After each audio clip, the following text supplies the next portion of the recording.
was really high.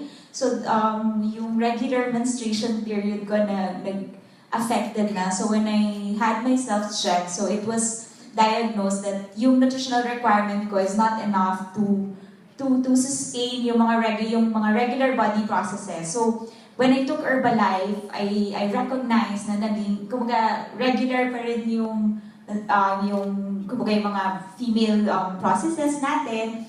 And then, yung muscle gain, so nakita ko rin siya na hindi ako nag-wasting lang ng muscles, but actually it supports the muscle growth that I need for the sports that we do. So basically, that's how Herbalife helped me personally. Thank you. So, si Jane kasi, together with Julian and Chappie, they were the first ones who tasted or who tried F1 sports and rebuild strength. So siguro, si Jane kasi baka you could share your testimony on F1 sports as how it impacted you, your performance, or your workout routines. And maybe Julian and Chappie could share a few testimonies on how naman rebuild strength contributed or ano yung benefits na nakuha nyo. So, Julie? F1 sport. So for F1 sport, so I usually take it breakfast along with my regular F21.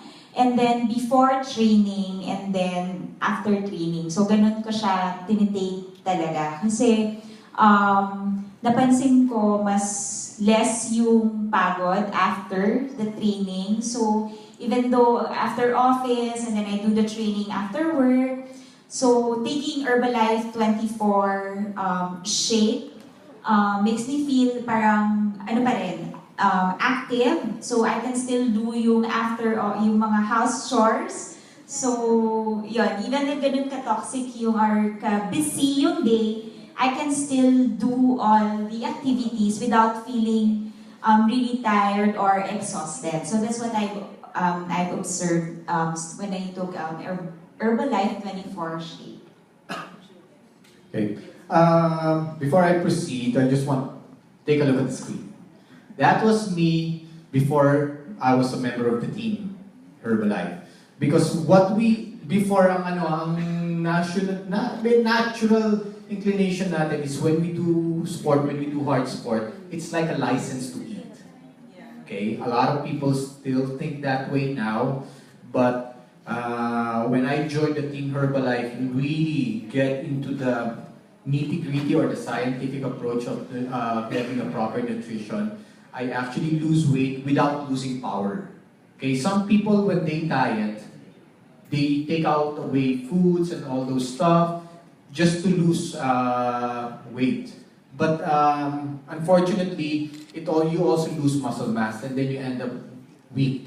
So with Herbalife, with proper nutrition provided by Herbalife, you lose the weight but you don't lose the power because you're being given the proper nutrition. Okay. So now let me talk about the Rebuild Strength, the new product of Herbalife 24. Okay. One thing I can say is that once you've tasted it, you'll actually love it. The chocolate flavor is something that's really, really good. It's something, especially sa mga age natin, it brings back a memory of the chocolate that we once taken. Yung mga, nung bata tayo, mga chocolate drinks. So it actually tastes that way, okay? And now, when it comes to how did it impact my performance, okay? One thing noticeable na I can share is that right now, our competition level in the sport is very high. We're against really tough teams, and some of the elites are moving down to the age group, so we really need to perform well and we really need to push hard. So when it's actually very timely na pumasok tong rebuild strength. So now we need to push harder.